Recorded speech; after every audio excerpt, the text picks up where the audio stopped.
Yeah, man, this football news is fast and furious coming through, man. I mean, this is for at the time that we're going to be doing this, obviously people are going to be hearing it a little later, but this is Cutdown day in the NFL. So we're seeing all the news breaking now on, who's making teams, who's not. And, it's coming through in real time, man. So I'm sure we'll have lots of breaking news as we're going through tonight's show. Yeah, it'll be refreshing every 2 seconds. And, so many things that happened so far today. It's crazy already. Yeah. So, and all the kickers getting traded. It's insane. Yeah, it's like you're trading kickers, and it's like for like a 7th round pick and stuff. It's like, why would you just Yeah, Denver trades for one. The Titans trade for one. I mean, it's just and that's not even like the first ones that happened. Like those are just the 2 that happened today. So it's nuts. Yeah. Oh man, yeah. Well, we got a whole bunch to get to. So we got some crazy sports stories, and then we got lots of. We're not, man. It's an exercise in futility to think that we're ever going to get through all the stories that we have on any given, episode. But tonight, man, I literally was texting you earlier today, said we got 3 times more content than what we actually will be able to get through tonight. So yeah, always. I mean, literally we could have 4 stories and it'd be probably 4 stories too many the way we can elaborate and move on with these things. So yeah, it'll be good. Yeah. Well, let's jump into it here, and then, we'll try to rattle through as much as we can. So let's go ahead and get the intro going. Let's do it. T-minus 10, 9, 8, 7, 6, 5, 4, 3, 2, 1, 0, and liftoff.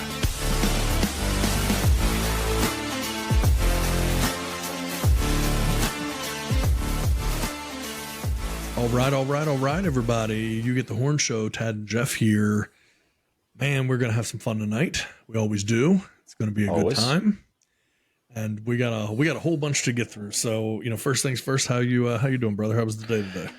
Good, man. Busy as always, but I'm glad to be here. Ready to get going.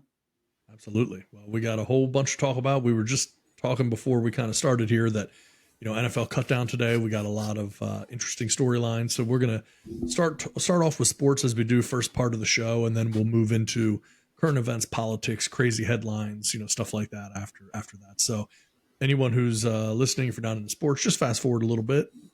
You'll get through it, and then you'll hear very little sports in the second half of the show. So just listen. You might learn a thing or two. Yeah, exactly. Like you might not care about sports, but it doesn't mean that you've ever heard us talk about it.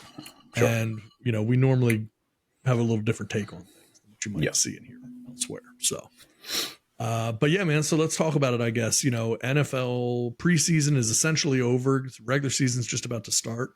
This is Cutdown day in the NFL. So for anyone who doesn't know, any of the people that we just encouraged to go ahead and listen to this part who don't know anything about sports, we should explain that there are only so many roster spots on an NFL team. So during training camp, you're allowed to carry more players because you want to be able to see those players play in preseason games and in training camp, get a feel for who you want. And then at a certain point, you have to cut your roster down. And so now it's time to cut those excess players to get down to who your actual roster of players is going to be for the season. So this is the day that a lot of players dread, man, because a lot of dreams get shattered today. This is a rough day in the NFL. And, you see it on things like Hard Knocks. That's one of the things that made that show legendary when it started was the first time that cameras were in there where you actually saw what the process was of sitting a player down and, letting him know that he's cut from the team. And I don't know if you saw this earlier today. I saw a video floating around. So Kevin O'Connell, the head coach of the Minnesota Vikings, had been a backup quarterback for the New York Jets when they were on Hard Knocks several years ago. And there's the actual video of Mike Tannenbaum, the general manager at that time of the Jets, bringing Kevin O'Connell in and sitting him down and cutting him. And so it just shows you now Kevin O'Connell is the head coach of the Minnesota Vikings and has really had some great success. And of course, obviously been a coach in the league for a little while now. But yeah, it's a crazy business, and we talk about it on this show quite a bit. It is a business. Before it's a sport, it's a business. Absolutely. I was listening to XM radio today, Sirius XM radio today, and I was listening to Pat Kerwin. He's always on there with former Steeler great Jim Miller. Legend. Is he in the Ring of Honor yet for the Steelers, or is that not still? Oh, he's yeah. I mean, he's been in it. I'm sure he's been in a ring. I'm sure at some point. So yeah. I'm pretty sure he was. So, but yeah, Pat Curran was on there today, and they were talking. And of course, Pat Curran was a former GM in the NFL, and he was just talking about you can't fall in love with these guys. He's like, I loved, like the families and enjoy the players and everything. He's like, it's a business. You can't fall in love with these players. And that's just a cold, hard reality of it. Like every year you're trying to put the best 53 man roster together.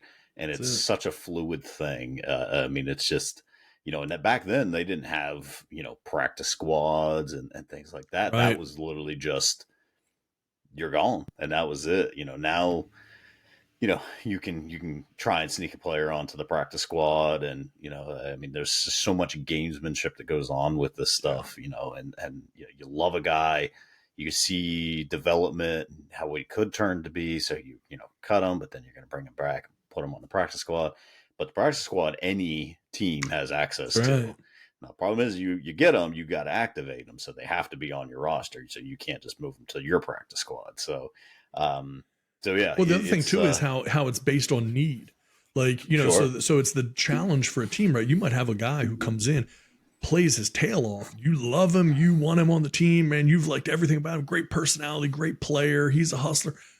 But you just have too much depth at that position. And maybe he's the third or fourth best guy at that position, but you're not going to carry 3 or 4 guys at that position. And you have to let him go when you don't want to. It's not always about guys who didn't play well enough. A lot of times, that's what you would think, is that you go, hey man, I guess he just wasn't good enough to make a team. No, he might be good enough to make 28 or 30 or 31, even other teams at that same position, just not the team that he happens to be on at that time. So that's it. Yep. It can be cruel. Yeah. Yeah, that's definitely it. They were talking to, like you got a team like Kansas City who's been pretty much the head of the table for the past, 3, 4, 5 years, and how when they cut someone on their, to get down to their 53, that other teams are going to be taking a look because they may be the 54th or 55th best player on the Chiefs team, but for your team, they could be in that top 40 somewhere, as far as that is concerned. So, you're poaching good teams players, which, again, just, you always get to that competitive balance that the NFL does such a great job of. I mean, yes, you've got teams that are terrible, have been terrible for a while, but for the most part, you've got every team's baseline is 500, right? So, I mean, that's what they really strive for. And they do such a great job with salary cap and just the way they do all that stuff just to make it so competitive. Again, you got teams that are just poorly run, but even they luck into playoffs every now and again, division titles every now and again. I'm thinking of the Commanders, a couple of years ago, they won the division at 7-9, so but they still won the division. Hangs the same way that all the other ones do. It's 7-9 or 13-3, who cares at that point, right? I mean, the banner is the banner. So, they just do such a great job. And that's what makes the NFL just king in at least, in the U.S. It's king, and it's never going to lose its foothold because they just do such a great job with that. And just every team has a chance. I mean, what was the stat for the longest time that like half of the teams that make the playoffs one year don't make it the next year? And that's what this is. That's that 53 man. That's just going out, getting other players and getting good players and, drafting well. And, it's fun time. I mean, and you feel for some of those guys that put their heart and soul into it. And injuries or, just a few bad plays here or there, Yeah. that just decide your future. And now it's even more difficult because unless you're playing the Hall of Fame game, you're only playing 3 preseason games. So That's right. you have to go all out every single game. You cannot make any mistakes. No, and it's so difficult because you see it where it's like that guy who's on the bubble, he might be able to make the team, might not. And then, oh, he fumbles at the end of a game or something like that. And that one thing, that one play, that one lapse in judgment, or just that one really good play from the guy on the defense. Yeah. Now that could cost you the opportunity for a career. You never know. And for the people out there who might think, well, it's probably not costing you the opportunity for a career, because if you're just not that good, then you're not going to be able to make it into a career anyway. Look at a guy, and there are many stories like this, but look at a guy like a James Harrison.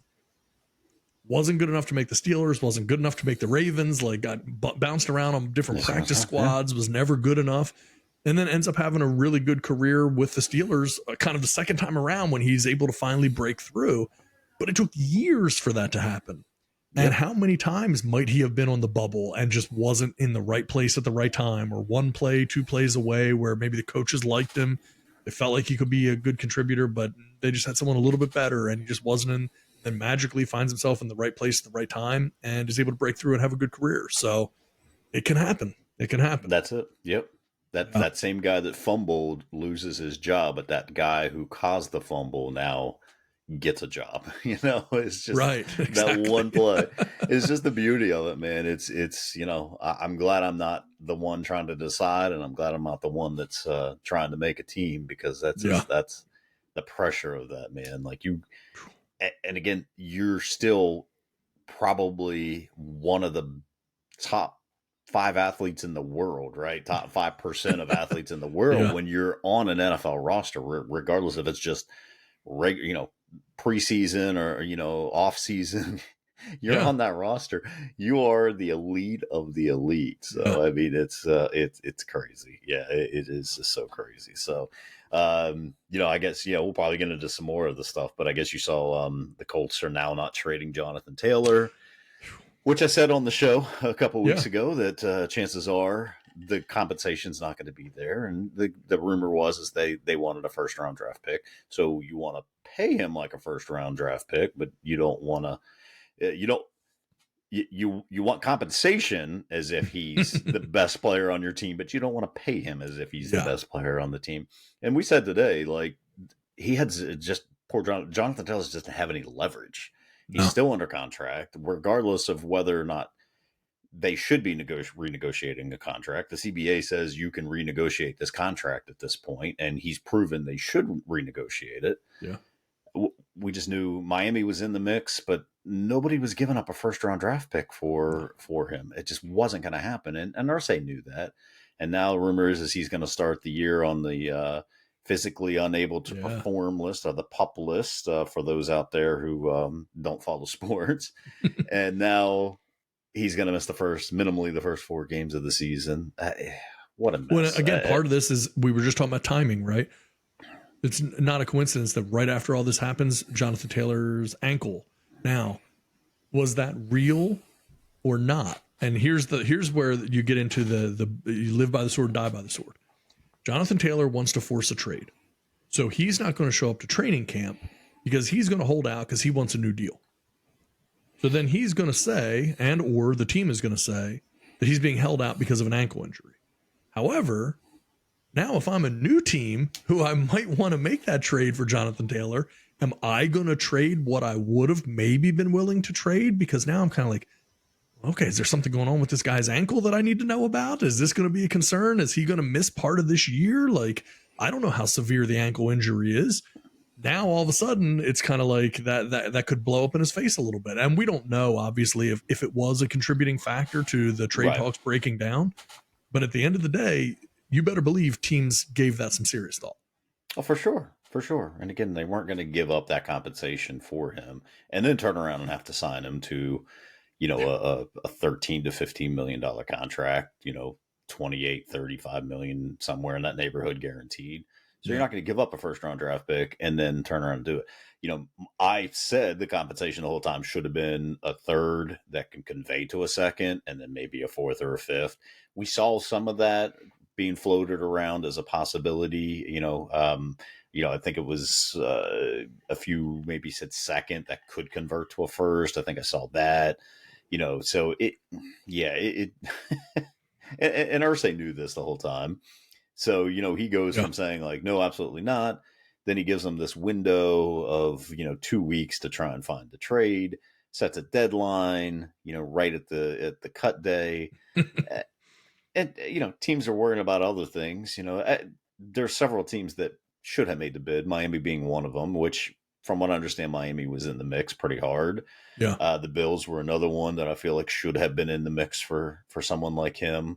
But ultimately, as I said, he's not going to go anywhere because they're not going to get the compensation. And they're going to say, I believe you were one that said, hey, we tried. We just couldn't get the compensation we wanted for him.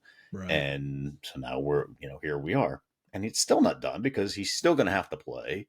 And then next year, once he goes out there for the, those presumably 13 games that he's going to play, probably, rush for over 1,000 yards, then they can apply the franchise tag to him. So it's, it's such a shame that that's what happens with these running backs that, but that's part of the CBA too. So Irsay's not wrong. Like in any of this, he played the hand the way that he could play it. That's whether you like it or not. he played it the way he could play it. The thing that I thought was kind of interesting, you mentioned Miami being in it, and of course we know all the reports were that Miami was in it, and the most recent reports were Miami and one other kind of quote unquote mystery team. It wasn't always a mystery team in there. Yeah, exactly. Always someone else in there that needs to be able to drive up the bidding price a little bit. But the thing that never made sense to me, even though I think it could have still been a great move for Miami, the thing that never made sense to me is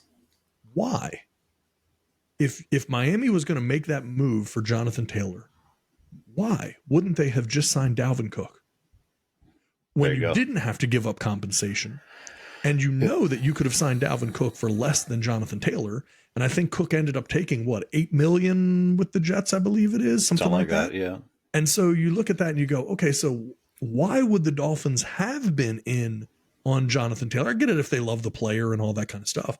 Yeah. But if you weren't willing to make the move that required zero compensation and a payment below the franchise tag amount for Dalvin Cook, why would you be willing to trade, draft picks and have to sign the player to a larger contract for a Jonathan Taylor? Is Jonathan Taylor 20% better than Dalvin Cook? Okay, maybe he is. But is 20% better worth potentially multiple draft picks plus, I don't know, $4, $5, $6 million difference? We know that Jonathan Taylor's not going to get Christian McCaffrey money, right? And nor should he. He's not going to get $16 million a year. But could he get, 10? Yes. Could he get 11? Absolutely. 12?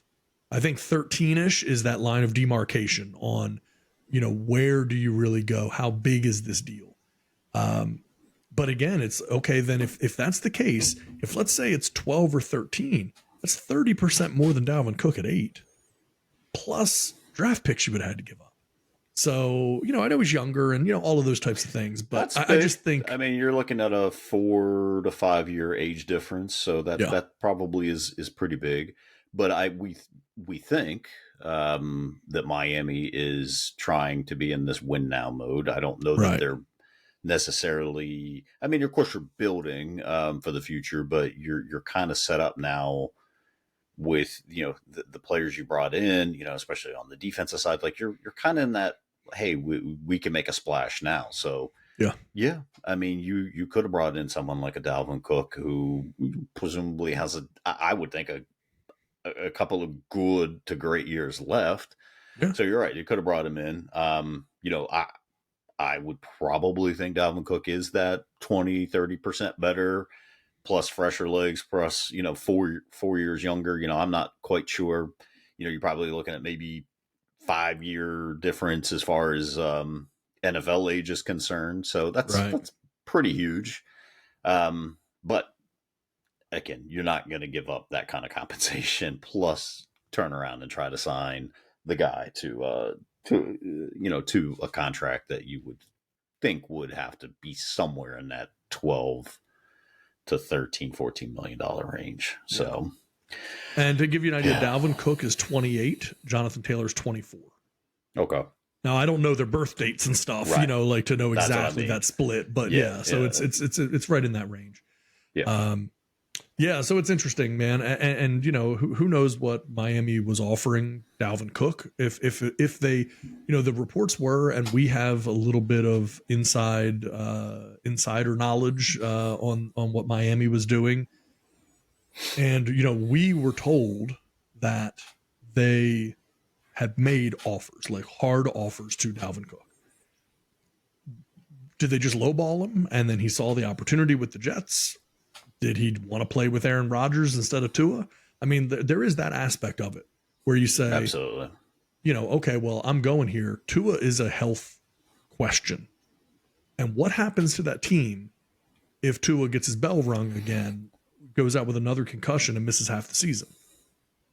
It's going to be a pretty steep drop. Now, you could say the same thing about Aaron Rodgers, except he does not have the same history that Tua has. That's exactly so, it. Yep. That has to be part of it as well for a guy like Dalvin Cook. If, in fact, he had offers from both, maybe you do look at that.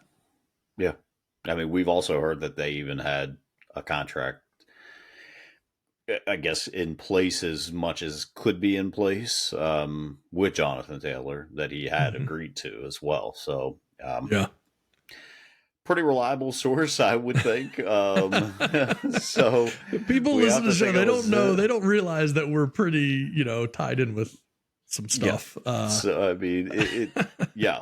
So it just had to be the compensation wasn't there, and again, I have to think that third round pick is as high as any team was going to go on that. I could see multiple picks, but the highest that pick was going to be a third round pick. Like you said, a third that's conditional to a second with certain incentives or whatever, but you get I also Super Bowl with him, you're willing to give up a first round pick, but you have to structure it that way and they have to agree to it that way. So, and I think there's every possibility as well that the Colts knew, and we talked about this last week.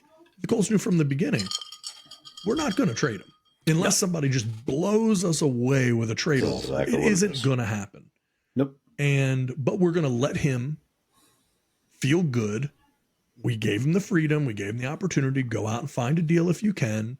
And then, hey, look, what do you want us to do, man? We were willing to listen to offers, but no, we're not going to take a third or fourth round pick for you. And then, it is what it is. And then he has to decide what he wants to do. But, I think that's a big part of it is that they probably never really intended, but you put it out there and you never know, right? Somebody might do something crazy. I mean, the idea that Dallas gave up a fourth round pick for Trey Lance the other day. Yeah. That has to be a prime example of exactly what we're talking about. San Francisco could not possibly have thought that they would get a fourth round pick for Trey Lance, a guy that has looked almost like a high school quarterback that got pushed in. And, I saw something or read something earlier that if you add up every single pass ever thrown by Trey Lance in high school, college, and the NFL, all combined, it's fewer passes than Geno Smith threw for the Seattle Seahawks last year. Oh my gosh. So can you imagine, of course this guy looks lost out there, right? I mean, he has no experience. And when he was in college, he didn't even play at a major school or anything. No. So the idea that, forget about the fact that what the Niners did was just the biggest swing and a miss probably in NFL history at this point. Has to be, right? Is there anyone bigger? Has there ever been a worse miss than Trey Lance? Not that that's Trey Lance's fault, by the way. You don't have any choice over that. This is not an indictment on Trey Lance. No. But has there been a bigger swing and a miss that you can think of in NFL history than Trey Lance? No, I mean, there's clearly bigger busts. Ryan Leaf comes to mind. Yeah.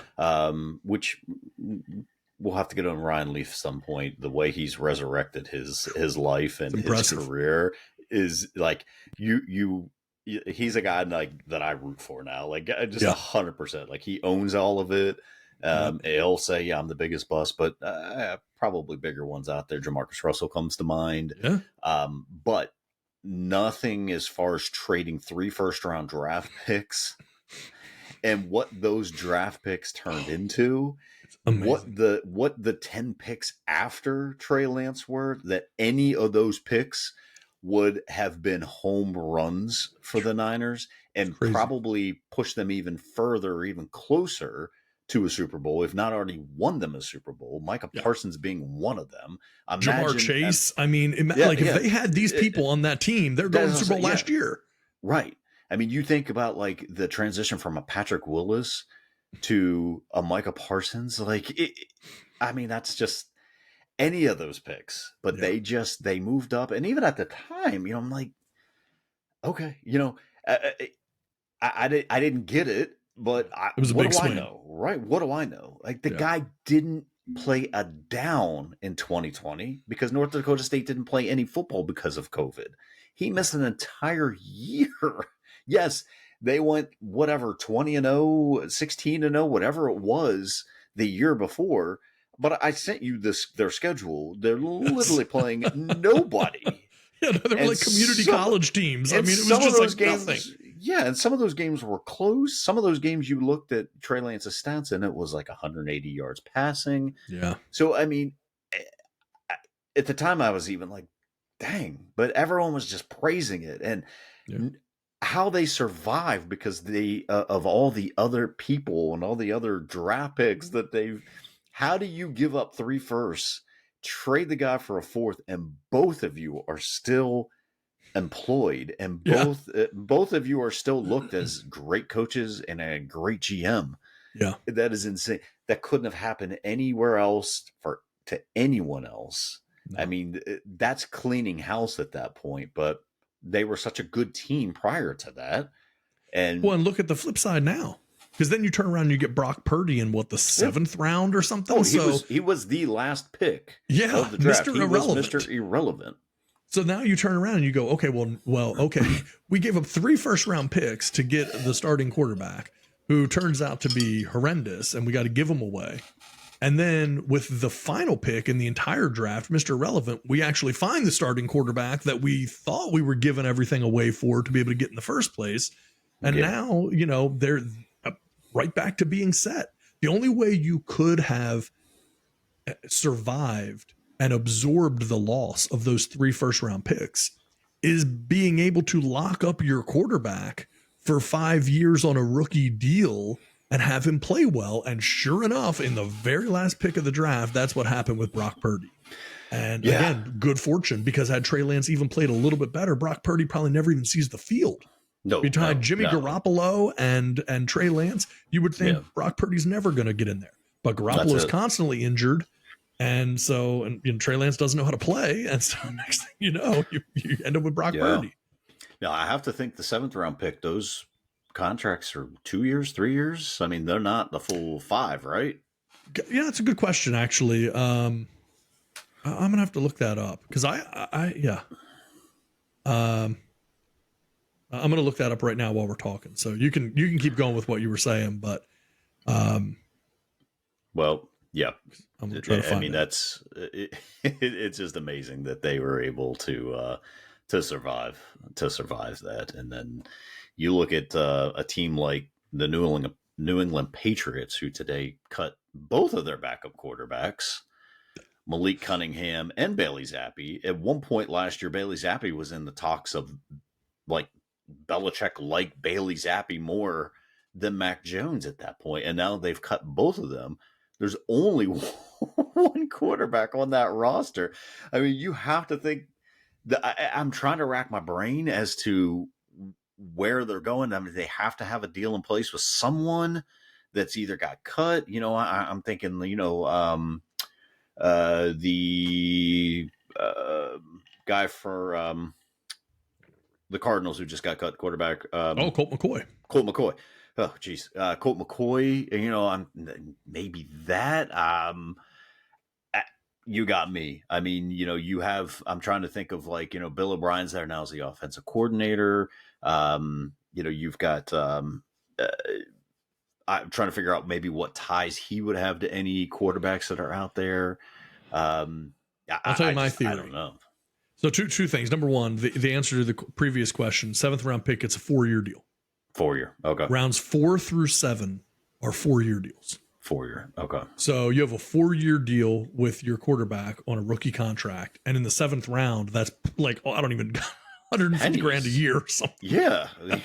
Literally gotta be nothing. And so they can build an incredible team, around that guy for the next several years. And that's the only way that you can absorb the loss of 3 first-round picks, is that you end up with all the cap space by having that rookie quarterback for the next several years.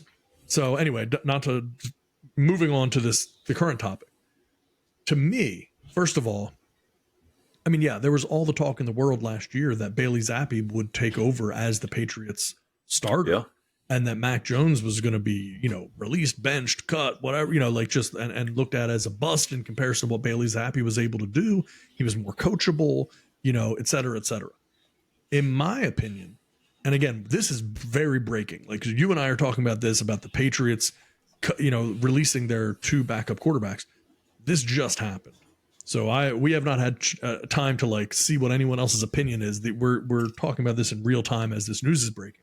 But in my opinion, this is just a last-ditch vote of confidence to try to get Mac Jones back on track. There were nothing but reports last year about Mac Jones and Bill Belichick having problems.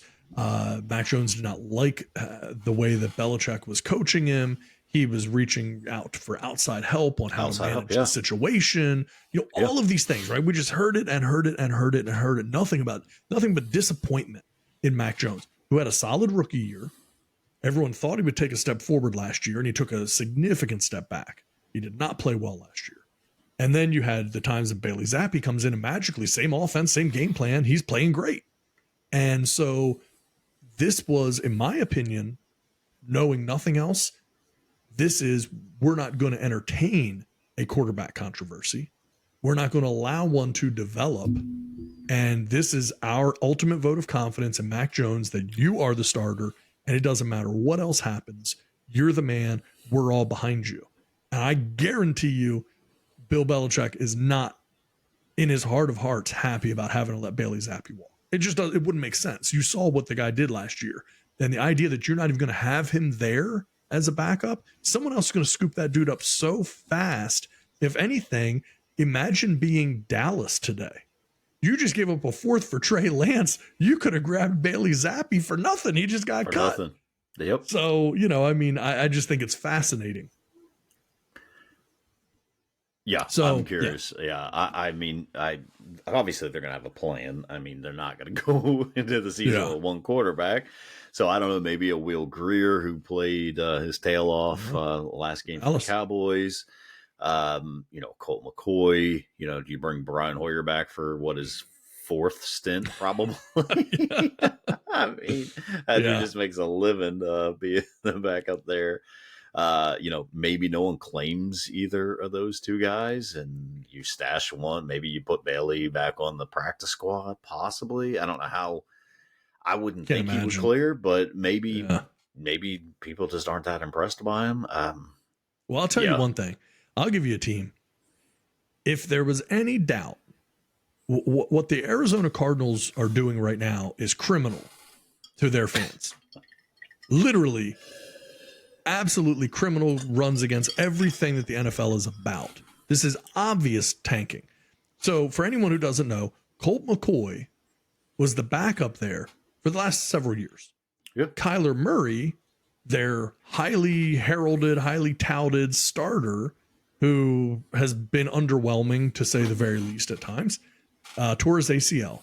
So now you had a guy in the system in Colt McCoy, knows the system. Now they do have a new head coach there, but still knows the players, knows the systems, and is a veteran in the league. Man, Colt McCoy's been around forever. He can roll with it.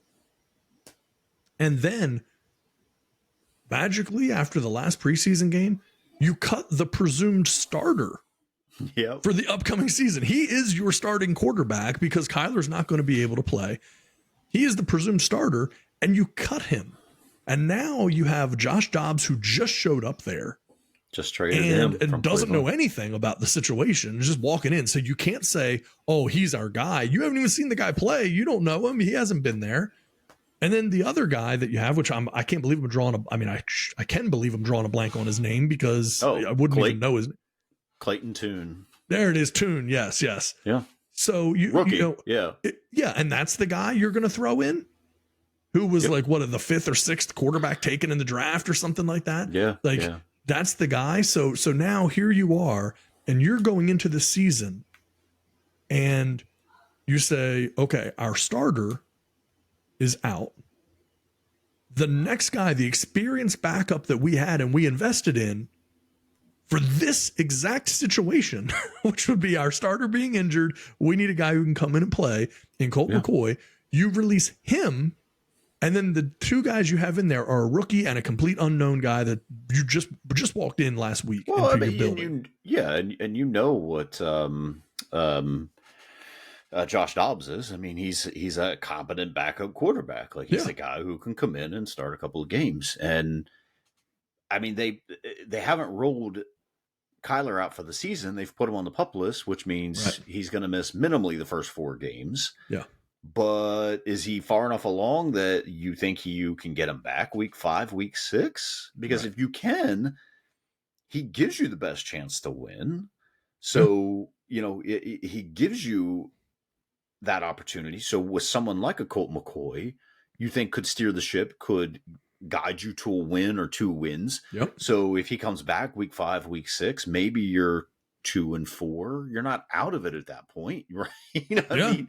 You're not that far gone, that far out of it. So I mean, it's very, very questionable for sure. I mean, I'm hearing good things about Clayton Tune. I looked at his preseason stats because I was like, well, maybe the dude's just ripping the league up.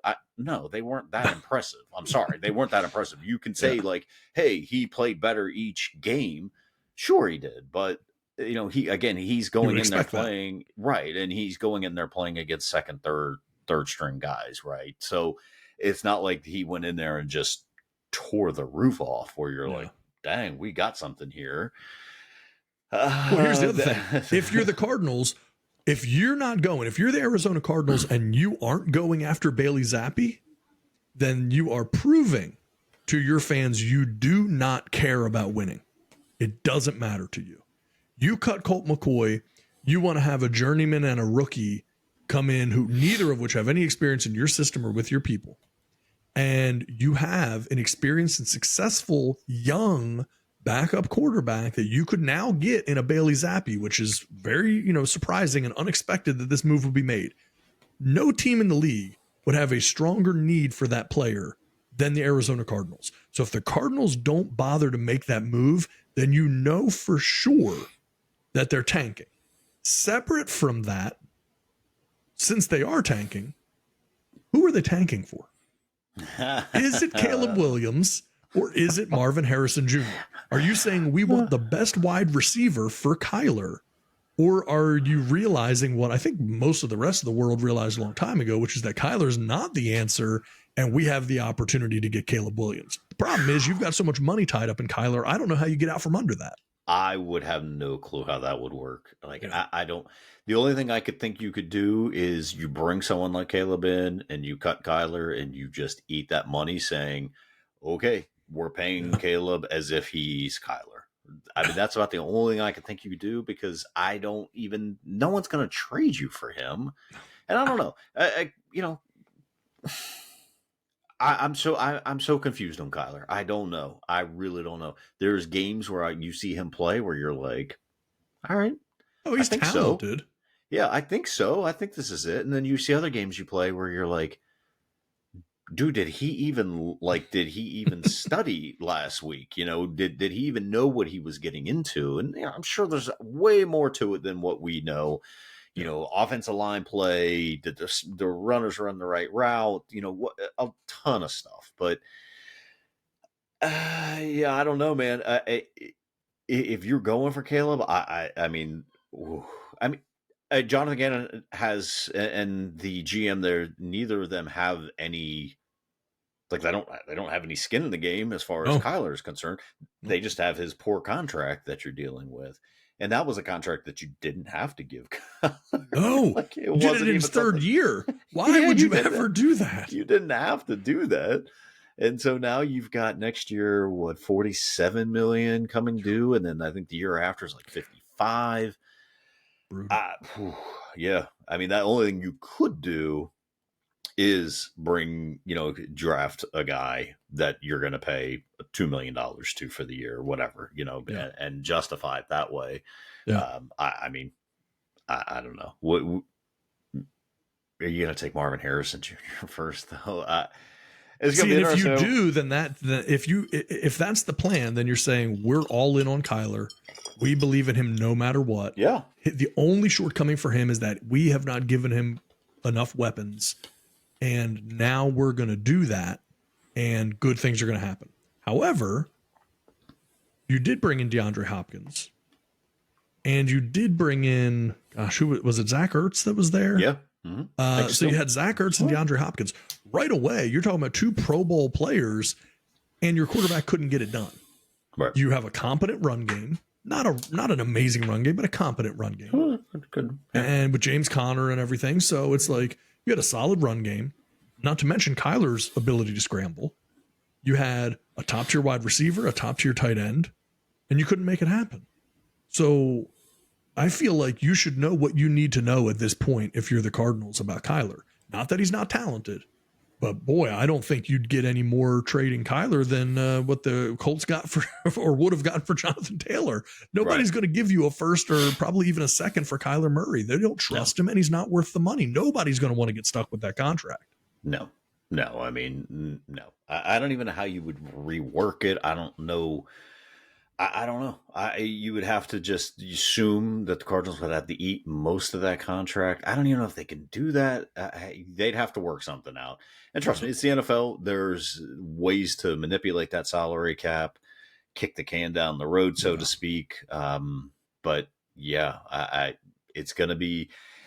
That's the one I don't know. Maybe they see something in Clayton Tune that none of us have seen.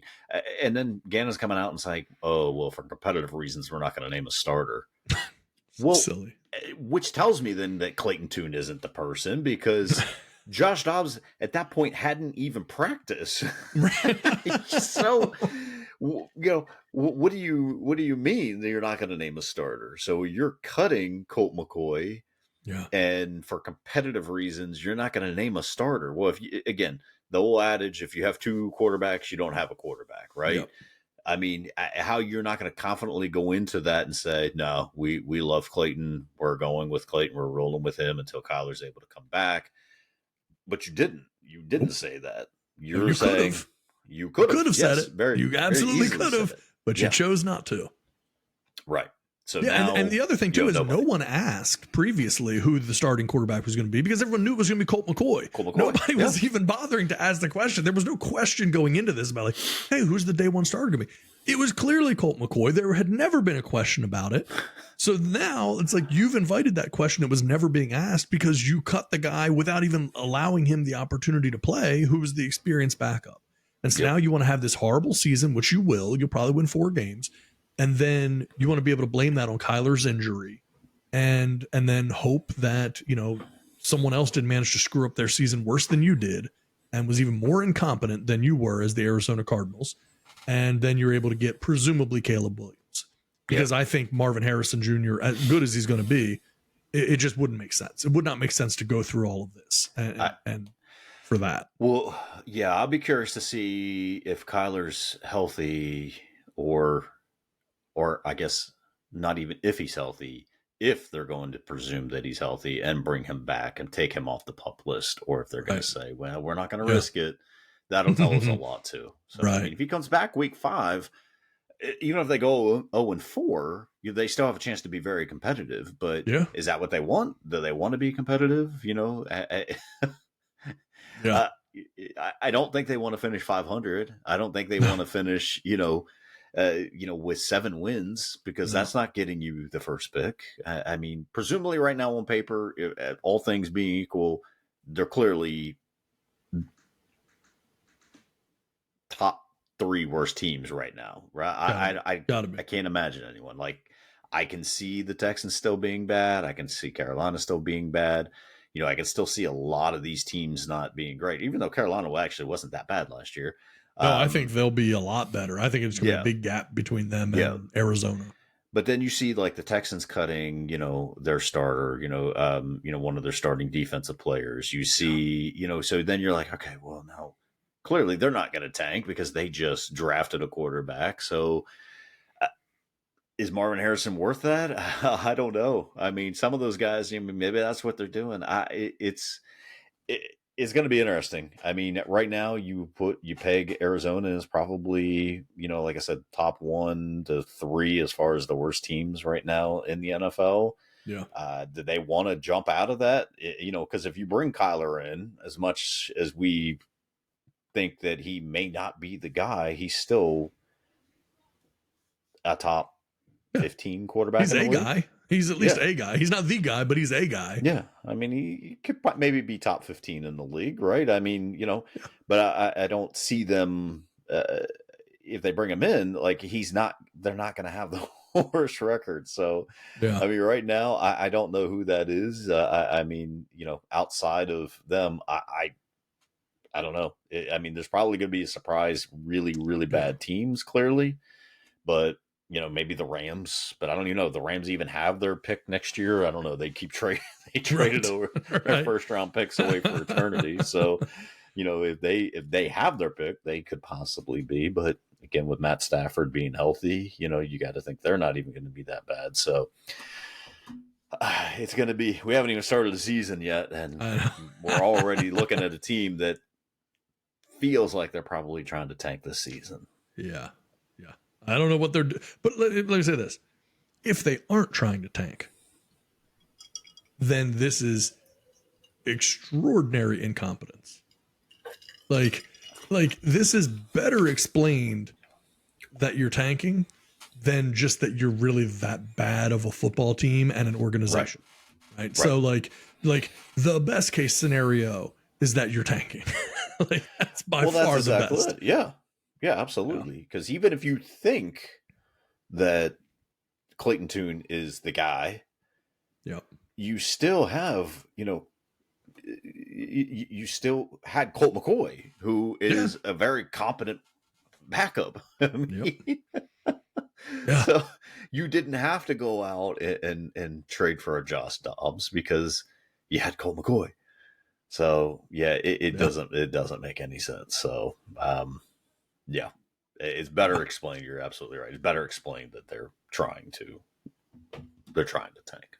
Yeah. Now, big question is it for a wide receiver or is it for a quarterback? So that remains season will tell. Yeah. All right, so let's move on a little bit here. In the latest sign of the apocalypse, the Baltimore Orioles Colorado Rockies game was delayed the other day because a swarm of bees took over the outfield. And this is like no joke. I mean, this is a very like sizable swarm. In fact, I have this. Let me see if I can bring this up to be able to show you a little bit of what's going on here. All right. So you'll probably hear the announcer as well. But for anyone who's listening on the podcast, essentially there's video. I'm going to play this video clip and you can just see these bees swarming around the outfield in the middle of the game. Ran in quickly. Wow, this is a massive swarm of bees. That's, again, out in left center. Yeah. So what happened was they're playing the game, and as they're playing, sorry, I'm not getting off my screen for some reason. Oh, well, that's going to be stuck there, I guess. For some reason, my video won't go away here. But so what ends up happening is Rockies left fielder Nolan Jones is out there in the outfield, and then just comes sprinting in from the outfield in the middle of the game, and nobody knew what was going on. Oh, that's and it funny. turns out that the swarm of bees had found him, and he was surrounded by bees, and dude made a run for it to be able to get away.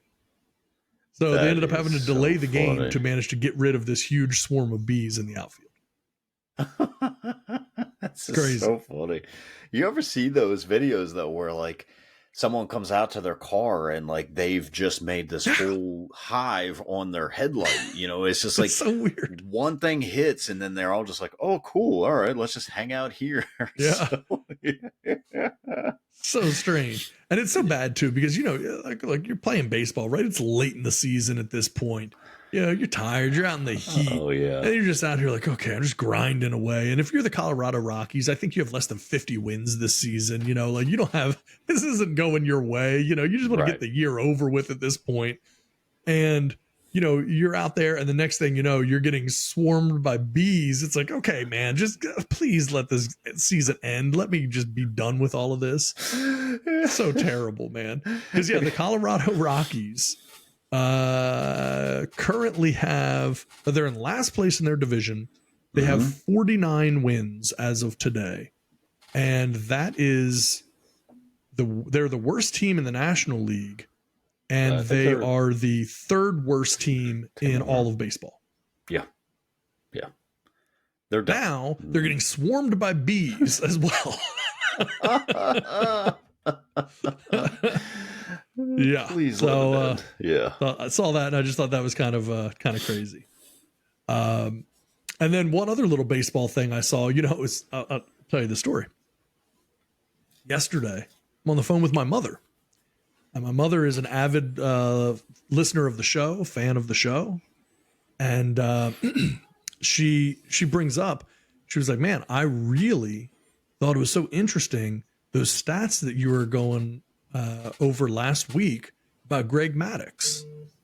She didn't even know who Greg Maddux is. Not like my mother is like some massive baseball fan. Like she was when she was young, but obviously, you know, like she was an Orioles fan in the 1960s, you know, growing up in Baltimore. But like, you know, obviously doesn't really keep up with baseball now.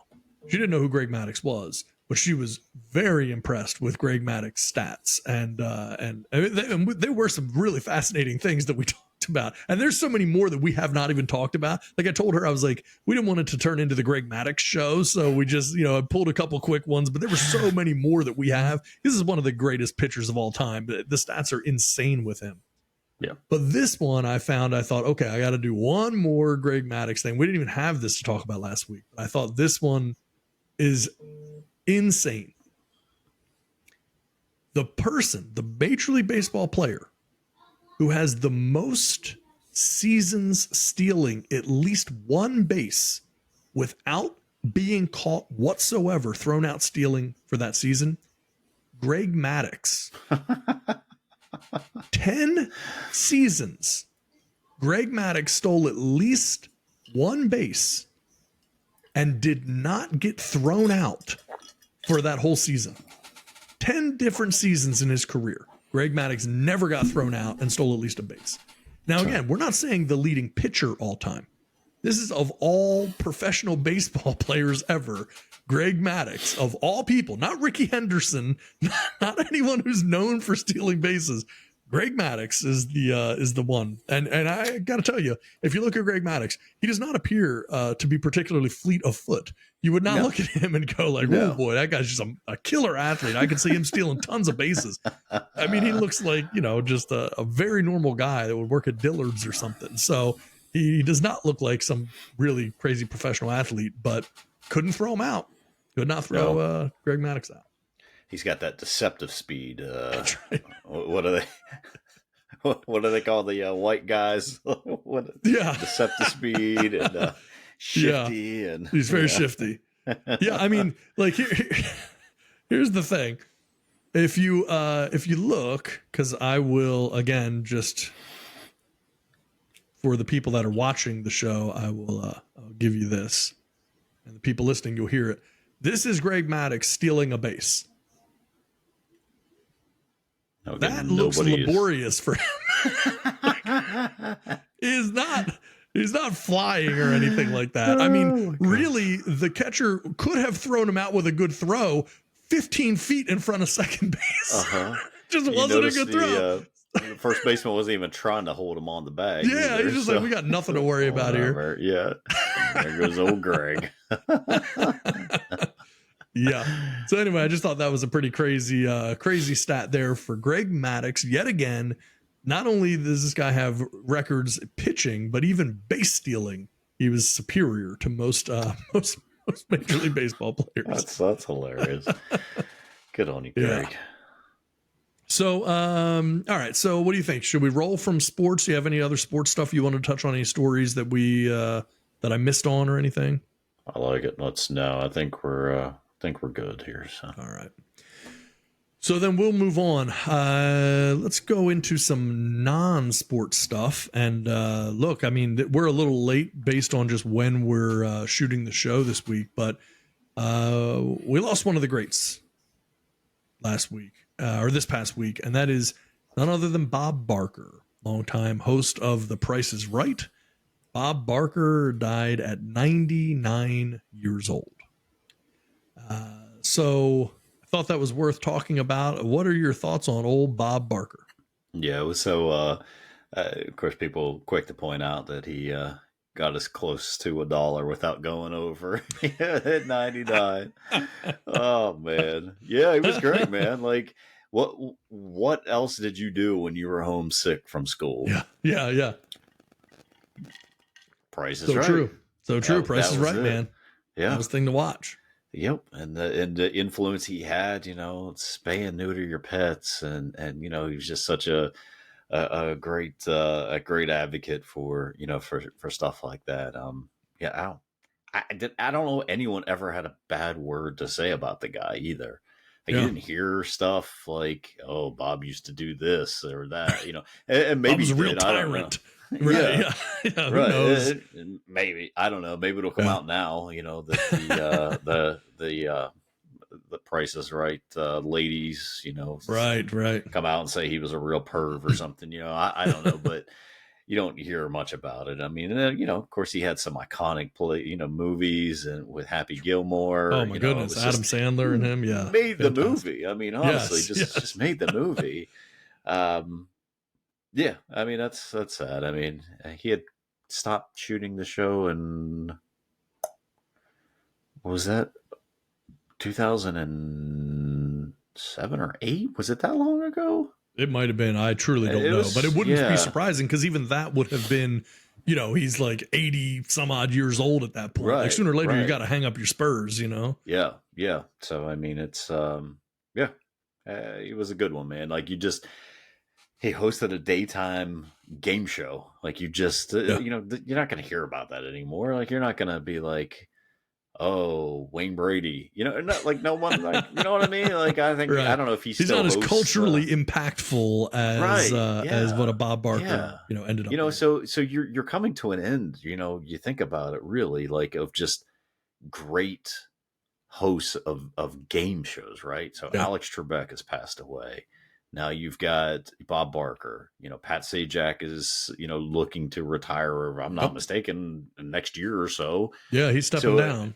Yeah, so you really, you're not going to see that anymore, right? I mean, there's just nothing that's been around for as long as these games have, just the length of these games shows that have been on, and the hosts, they're just iconic. You're never going to see that again. I mean, we're coming to an end. It's just a weird time. We're just losing these people, and it's, you're not, again, you're not going to care about, Steve Harvey. You're not going to think of Steve Harvey as the host of Family Feud, right? Right. It's just, you're not going to put those people to mind when it comes to the stuff like that. Well, there's such a difference too, because the thing that people don't realize or necessarily always remember is that, you mentioned like, oh man, when you're, homesick from school, you're watching The Price is Right. Well, it was also because there were only like 5 channels. So, there just weren't very many things to watch. Nowadays, if a kid is sick from school, they have 250 channels on TV. They have every video game ever conceived. They have TikTok. They have YouTube. They have, everything Netflix, under the sun. Yes. Every streaming service, Max, Yeah. And so, there isn't that type of cultural significance because there just weren't very many options when we were growing up. And so, and even prior to our time, because Bob Barker was already in that role, Sure. you look at that and you go, okay, so at that period of time when there were three main networks, NBC, CBS, ABC, that was it. And then over time, as certainly obviously when we were growing up, you still could have cable, you still could have other channels, but nowhere near what there is today. Like the idea that there were 25 channels was so unbelievable. And now it's like 200 channels and you can't find anything on TV. So, you look at a guy like a Bob Barker, that's the other reason, is just that someone who comes out today can't be as culturally significant. It's almost impossible just because there's so much noise, and the sliver of the population that watches it and is aware of it and keeps up with it is so tiny that, it'll never be as significant. You're right. No, you're right. And, I would watch SportsCenter like 3 times in a row because SportsCenter would just loop literally from 7 a.m. till noon until, tennis came on. And then you would flip over to CBS and The Price is Right. I mean, that was just, that's what you did. You're homesick. That's what you would do. So yeah, you're right. We didn't have, you'd pop in a VHS tape, if you're lucky, right. We'll watch Mrs. Doubtfire and I'm gonna put this right. on. That's exactly it. Yeah, exactly right. Maybe, you were lucky that week you got the free HBO weekend or something, that extended for a couple of days. After that, if you were sick on a Friday, you might be able to get into that free HBO weekend, and watch Any Which Way But Loose with Clint Eastwood, for the well, dude, 17th I'll time. tell you, I've got an interesting stat. This was actually in our baseball stats from a week or two ago, and I did not get to it. And the timing is crazy on this because at the time that this post was created, Bob Barker had not yet passed away. So here's a stat in honor of Bob Barker. Babe Ruth hit 476 home runs after Bob Barker was born.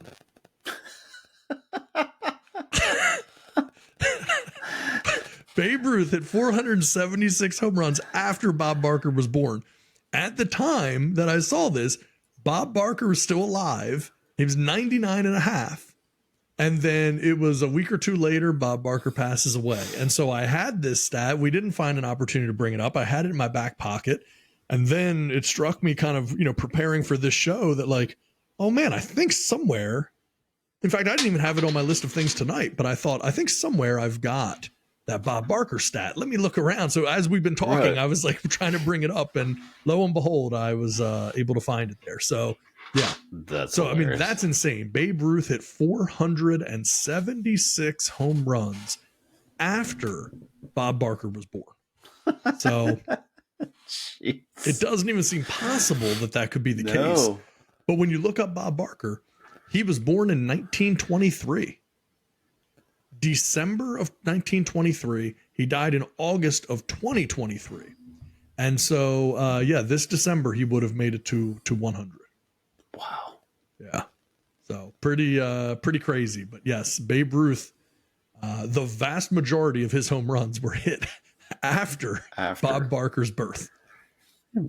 Insane. Yeah.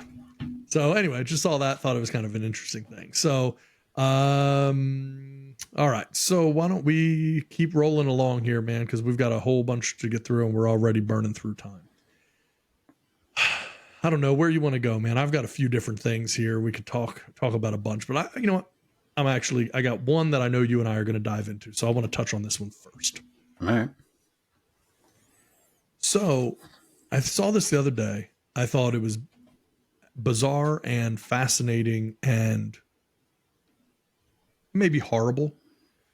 The Department of Justice is suing SpaceX, Elon Musk's space company, rocket company, because SpaceX does not employ illegal immigrants. And their unwillingness to employ illegal immigrants has raised the ire of the Department of Justice, who is now suing SpaceX to force them into this. So, now keep in mind, this is cutting edge rocket technology. Sure. that they're saying, no, anyone that just came across the border or anything, you have to hire them. Now, first of all, that's one topic, right? And we can definitely and should talk about this.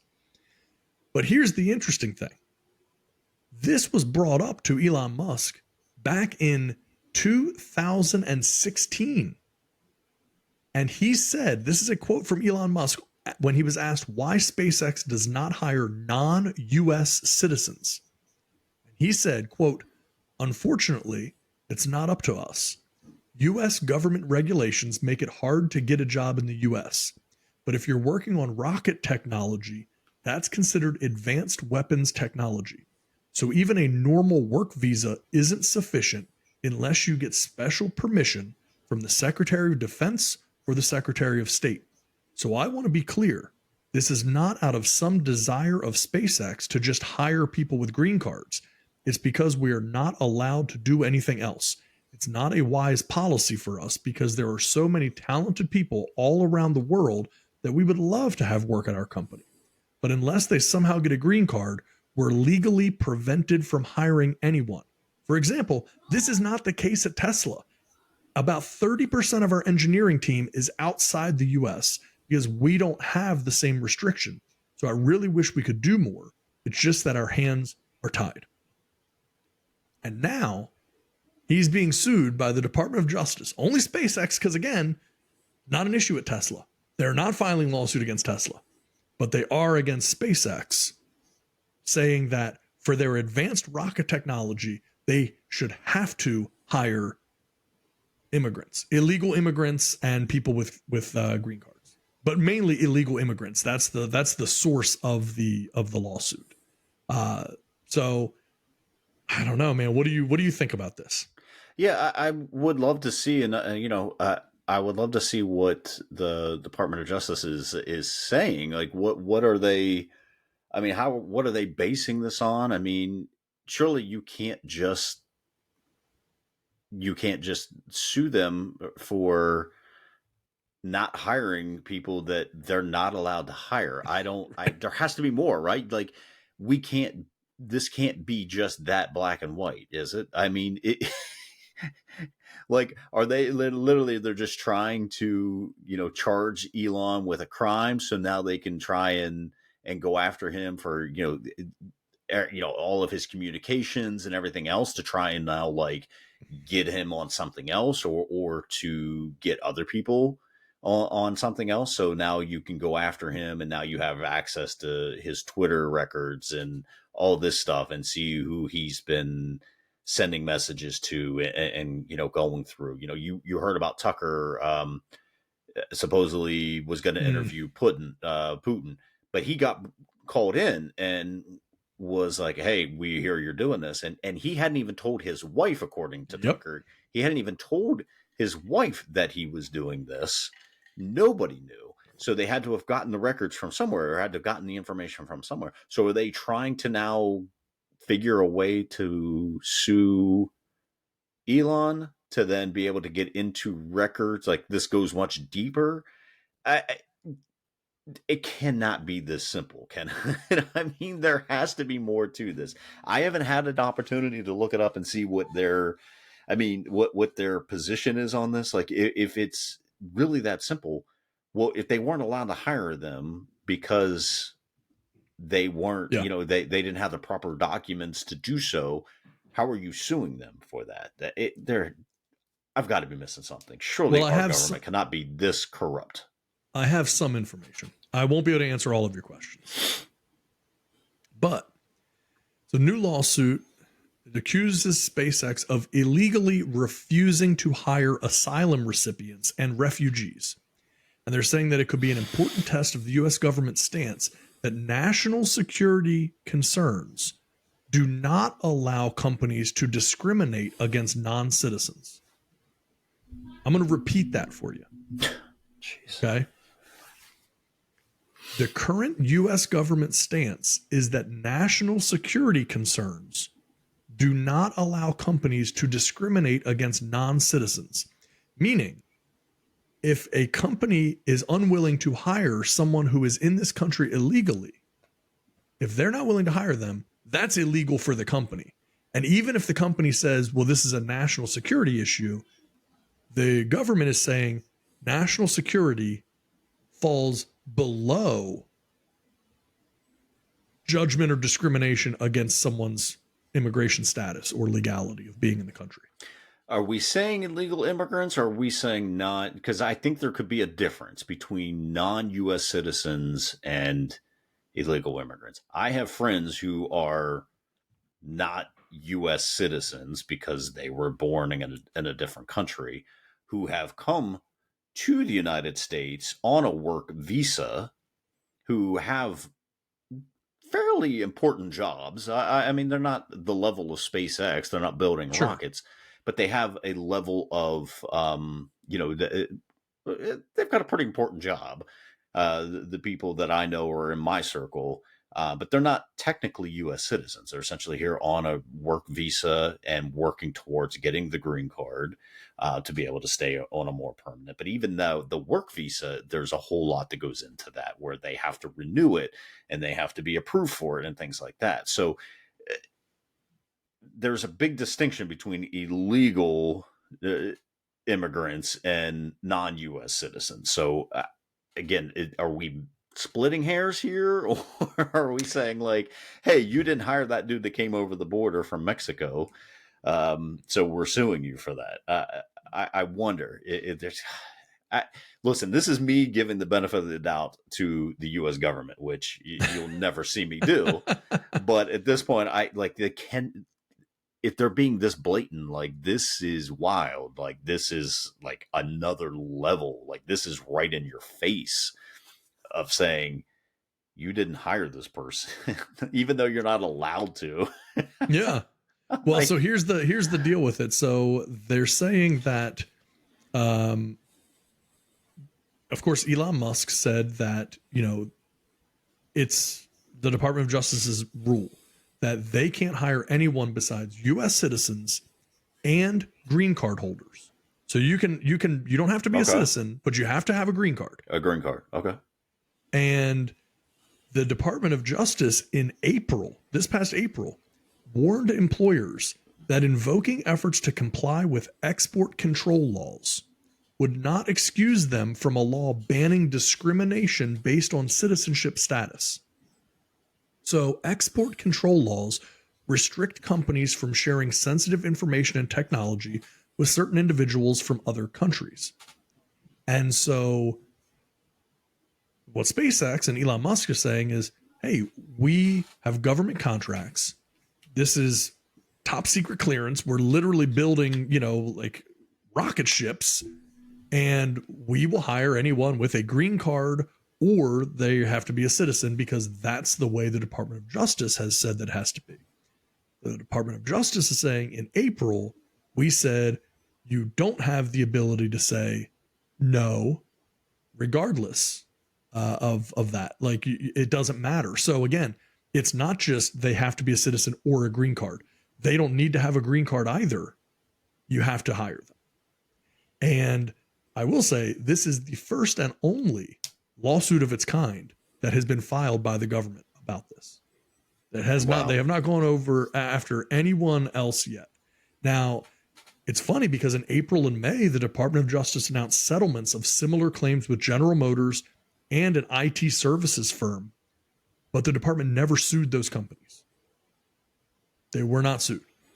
And so this is the only time. And so in its lawsuit, the Justice Department argued that from 2018 to 2022, SpaceX had a series of job postings and said they could only hire U.S. citizens and green card holders, and that may have discouraged people that had gotten political asylum and refugees from applying for jobs with the company. And anyone who did, any refugee, now again, admittedly, maybe I don't understand all of the legal terminology, but isn't a refugee someone who came into the country and doesn't have a green card or anything else? Like, aren't they a refugee? I mean, yeah, it would sound right. And so they're saying that out of 10,000 hires, or more than 10,000 hires, SpaceX only hired one asylee during that period. And again, back in 2020, even Elon Musk had said that U.S. law requires at least a green card to be hired at SpaceX, as rockets are advanced weapons technology. And so Musk on Thursday described the lawsuit as weaponization of the Department of Justice for political purposes. He said SpaceX had been told repeatedly that hiring non-citizens could be a criminal offense. Yeah.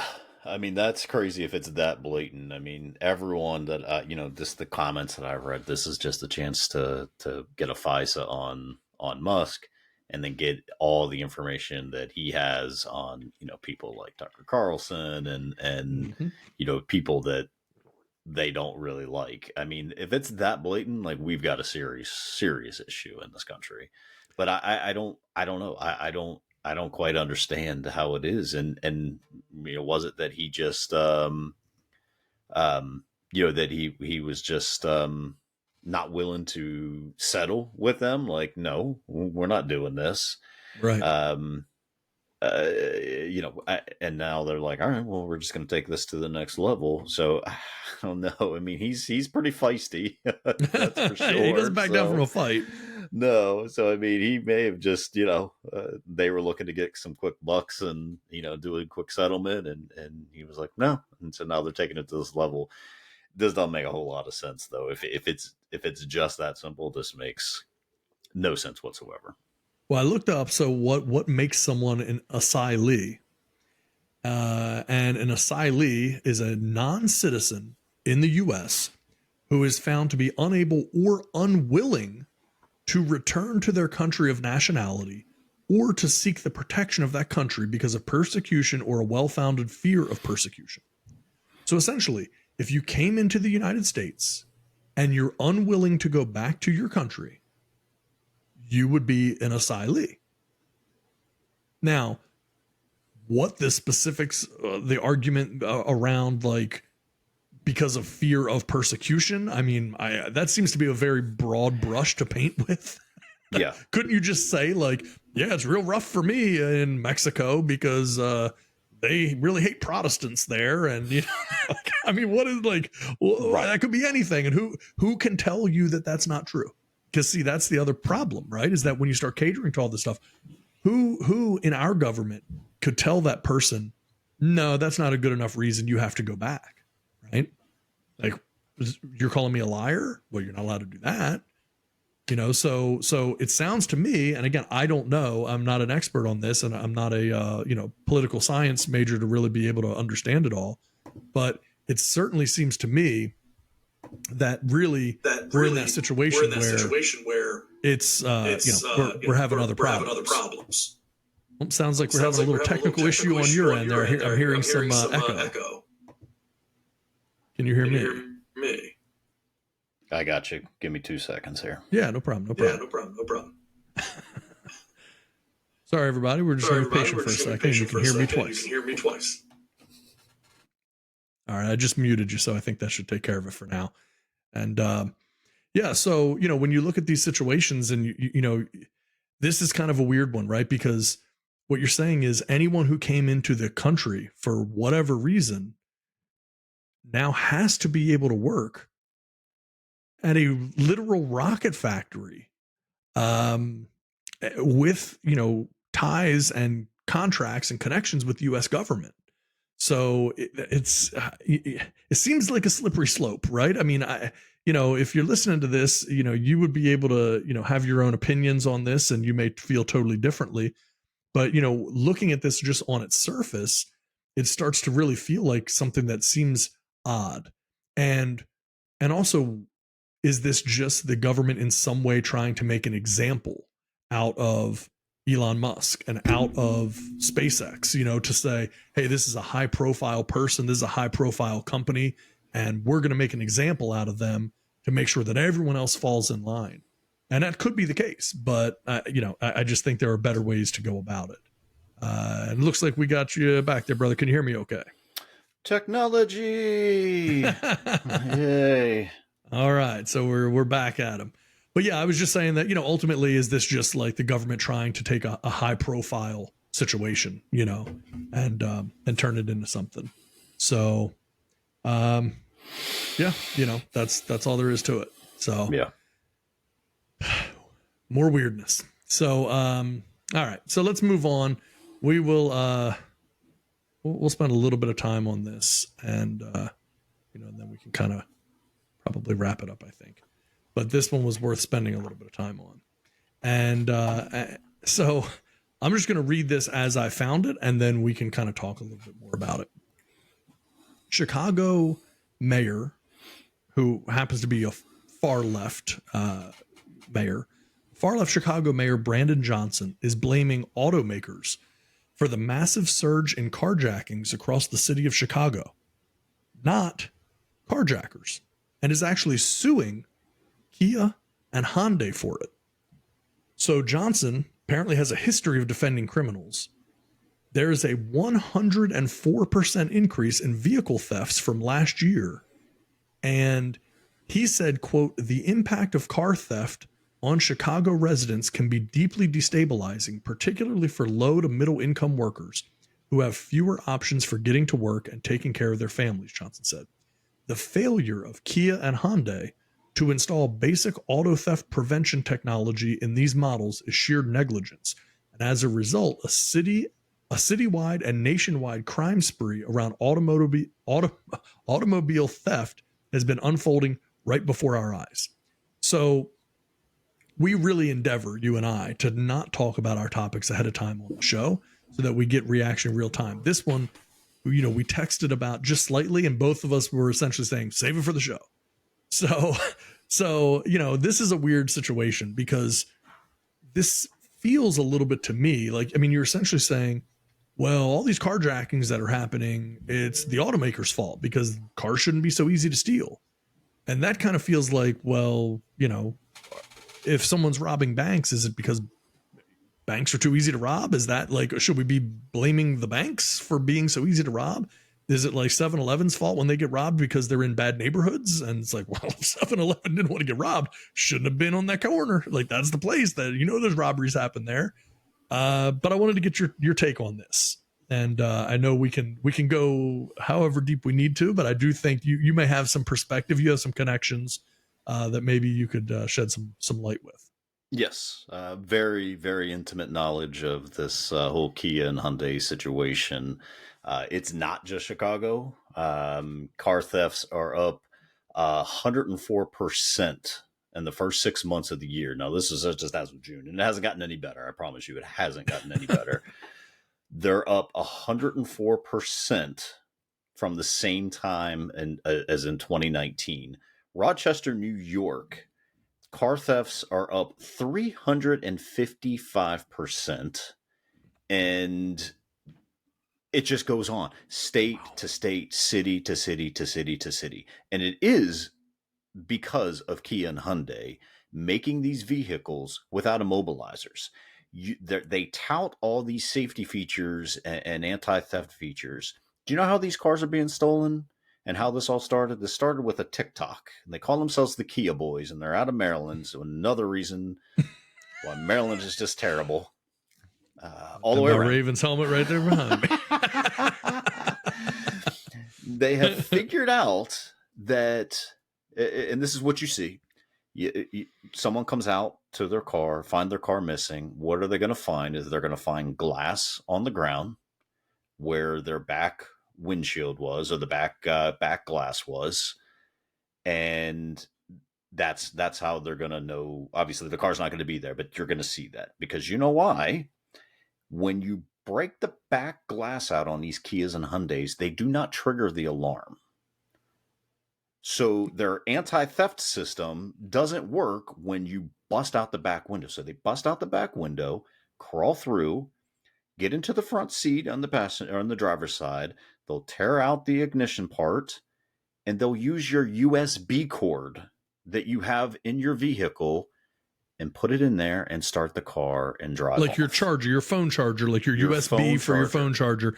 The end of the USB actually fits into like the fob. There's an opening there. So you'll rip that off, the part where the fob would be, and it was almost like it was made for this thing. It was almost made for a USB cord to go in there. It fits perfectly, and it turns right over. There's no. And normally it's maybe the back of the start button that plugs into that, maybe, and then when that's out, a USB fits in perfectly. You press in on that, and you start the car. And so a car should not, in this day and age, be able to start without a properly cut key for the car, or a fob or something to that effect. But there's no immobilizer in there that tells the car, hey, we shouldn't start. So the people that are stealing these cars are 12 to 15 to 16-year-olds. We're not talking grown adults. I'm sure there are grown adults that are stealing these cars. Yeah. And I want to tell you, less than 0.5% of them are ever caught in the vehicle. So we're talking about thousands upon thousands of cars. I believe there's probably something in the effects of like 8 million Kias and Hyundais that are affected by this. So we're not talking about like 50 cars. Yeah. We're talking about, I want to say in Baltimore, they're already at over 9,000 car thefts for the year, and a little over four. It's low. To me, it's a low number just based on my knowledge of the situation and know kind of the ins and outs of this. Like I said, I've got very intimate knowledge of this. Yeah. There's over 9,000. They're claiming 40% of those are either Kias or Hyundais. Wow. Of those 9,000. Kia and Hyundai knew about this flaw, obviously, because they didn't put immobilizers in these vehicles. Right. And I wonder why you wouldn't. Is it to save 50 cents? Like, why? So I think it was a cost thing, and I think it was a like production thing. So the parts weren't available for them to be able to put this stuff in. Okay. You know, there was a shortage of parts and things like that they could use. But knowing this was a flaw and not doing anything about it until these states started suing. Chicago's not the first state that sued them. They're just the ones that have been picked up the most because it's Chicago, and the guy is I don't even, he's a far left, I don't even think he would deny that he's a far left mayor. And so now you've got guys, and I appreciate a lot of the stuff people do, like Colin Rugg and some of these people on Twitter who point this out. But there's this is why you always take everything that anyone says with a grain of salt. This is not just Chicago that's suing. Baltimore has sued. St. Louis, I believe, is another one that has sued them. Many attorney generals for 16 states, it was something crazy, have appealed to the Department of Highway to essentially force them to recall these cars. And judges have shot this down. They've denied this. They won't do it. So there's recalls that are happening, right? Yeah. So problem is that it's literally just a few % of these cars that are getting these recalls done before they're getting stolen. And they're not even 100% foolproof. There have been many people that have had these recalls supposedly done who get their car back, and a day later, their car's gone. Here's the other thing. It doesn't stop people from trying. So what they're doing is they're, again, going in there, breaking it out. And so even if it does work, the owner of the vehicle comes out. Well, now their car's still there, but now they've got a busted window, and my stuff's all ripped apart. And my stuff's all ripped apart. So now there's another claim that they have to make, or there's another added expense that they have, because they're simply just putting stickers on the sides that say, please don't steal us. We have an immobilizer in it. And thieves don't care. They're not looking at that. These cars are being stolen literally in minutes. I've seen videos. These cars can be stolen in a matter of 2 minutes. The hardest part is getting through the glass and breaking it to where nobody can hear you breaking the glass. The rest of it is a piece of cake and easy. So far be it for me to take up for anyone, any mayor, left, right, far be it from me. I'm Oliver Anthony, right? I don't have a side, right? I'm for the American people. Yeah. But this is not the one. I don't blame them for suing them. And when you have thousands of cars, 15,000 cars that are being stolen, and you're arresting 0.5% of these people. And these kids are 14, 15, 16 years old. Well, there's only so much prosecution you can do anyways. So True. unless you're going to pass a law that says if you're caught stealing a car, we're going to chop your hand off, there's not a whole lot that's stopping these people from doing this. They're not getting caught.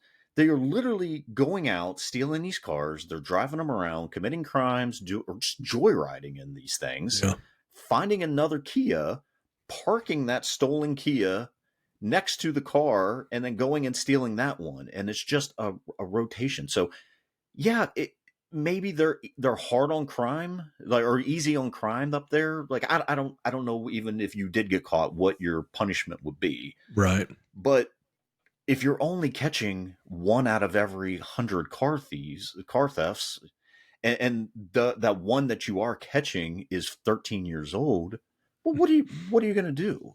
Yeah. And it's not happening to other cars. Now, we can get into what some of these other manufacturers are doing and the technology that's out there that people are doing, but I'm not going to get into that. Just know there are other cars out there that are capable of being stolen almost as easy. A little bit more technology is involved outside of just using a phone charger. But if no one is being arrested, this is a known issue. Kia and Hyundai were touting their security in these vehicles, and there's not even an immobilizer in it. I mean, there's cars from 1996 that have immobilizers in them. Yeah. Yeah, they should be sued. And now Kia and Hyundai are making money selling the parts to people. Yeah. There was a backlog of these parts where these repairs are not long, right? So this isn't like a month process that it takes. Right. This is a window you're popping in. This is putting trim back on, and this is putting, the ignition system back in the car. We're talking about, if parts are available, you're talking about a 2-3 day process. This isn't a long process, and this is typically what damages are. There are some that are heinous, and a lot of bad stuff are happening, but for the most part, these are joyrides. Now, the parts are so backed up because they're stealing hundreds, if not thousands, of cars a day are being stolen. Yeah. There's a backup now of parts. So a 5-day repair process is now taking 30 days because they don't have the parts available. Well, Kia and Hyundai are now making money hand over fist selling these parts that they shouldn't have had to have sold in the first place if you would have just made people aware this is an issue. And now they're just now starting to do these recalls again. And it's percentage, like it's like a single digit percentage of cars that are being fixed so far. And anytime you pull your car into any location, if it's a Kia or Hyundai, there's a very good percentage or very good chance it's going to be stolen. And the person that steals it is not going to be caught. And so these people that originally did this TikTok video, these Kia boys that you were talking about, have they been prosecuted? I've never officially seen the video. I just know Kia boys. So I'm presuming they probably had face masks on. They probably had stuff on, right? So I'm assuming like they weren't like, this isn't like a popular group or something. And even if they are, it could have been a situation where they were like, hey, keep this in mind. They could have used it as a this is my car, be on the lookout for this type of a situation, right? Yeah. So no, I don't think they've been prosecuted that I've ever heard of. Well, I have something for you. So at the end of June 2023, Kia boy featured in documentary about stolen cars sentenced after guilty plea. Looks like at that time he was sentenced, this one particular, a year in prison and 3 years of extended supervision. He was 17 at the time of his arrest. There you go. And he spent more than a year in jail, but is likely to get credit for a year served and then just go right to beginning the process of his extended supervision. Sure. And so then he just does, looks like 100 hours of community service. And so it sounds like from what you're saying, these guys, whoever exactly they are, really helped to like unlock this nationwide insane like crime wave. And sounds like they're going to get off with basically a slap on the wrist. I mean, the guy's been waiting, in jail to go to court, but then they're just going to credit him with that, do 100 hours of community service, and then, you're back at it. So it's pretty crazy, man. It's a crazy situation. I mean, look, I hear what you're saying 100%. I think you make a lot of really interesting and compelling points there, because if it's that much of a problem, 100%, like if they need to be sued in order to get them to fix this problem, then that's what needs to happen. I think a lot of people, particularly when it happens in Chicago, because Chicago now, the previous mayor there, Lori Lightfoot, same situation, like there's the worst mentality in Chicago toward crime. And that's why that city has just gone into absolute chaos and violent crime and everything else. It's now one of the most dangerous cities in America. Is this mentality that, let's not actually crack down on criminals. Let's try. And we talked the other week about San Francisco and the issues that they had, where they haven't wanted to police. They haven't wanted to, detain people or arrest people over drugs. And so you have people dealing fentanyl right in front of federal buildings in downtown San Francisco in the middle of the day. And instead they just tell government employees, stay home because it's too dangerous to come to work. The city is just so riddled with crime. Don't leave your house. Don't come to work because it's too dangerous. And so, I do think there's a middle ground, but I agree with what you're saying 100% in terms of, I don't think that it should, and hopefully it won't in a place like Chicago or any of these other places, preclude them from actually going after the criminals. But I agree that definitely that should be remedied. And you would think that Kia and Hyundai would want to remedy this themselves and not need a lawsuit, because if I go out and I buy the new, Kia or new Hyundai or, one of these vehicles, and I'm really excited about it, it doesn't matter which model it is. It could be, something nicer. I don't know if this affects every single model, including electric vehicles, or if it's only certain vehicles. No. Yeah. It's only specific ones. Specific ones. Yeah. There's a few like your higher end ones that aren't going to, you can't do that with. Okay. So I go out and I buy my lower end vehicle. That's exactly what it is. Your middle class vehicle is what's being stolen.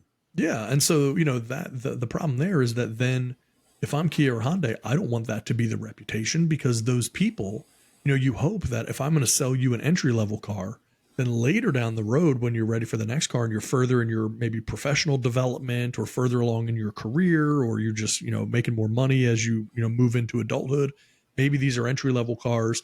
And as you grow, I want to sell you then on the higher end vehicles as well. That's why these automakers make a huge line and range of vehicles, is that if I'm General Motors, I want to be able to sell you your first car when you graduate high school.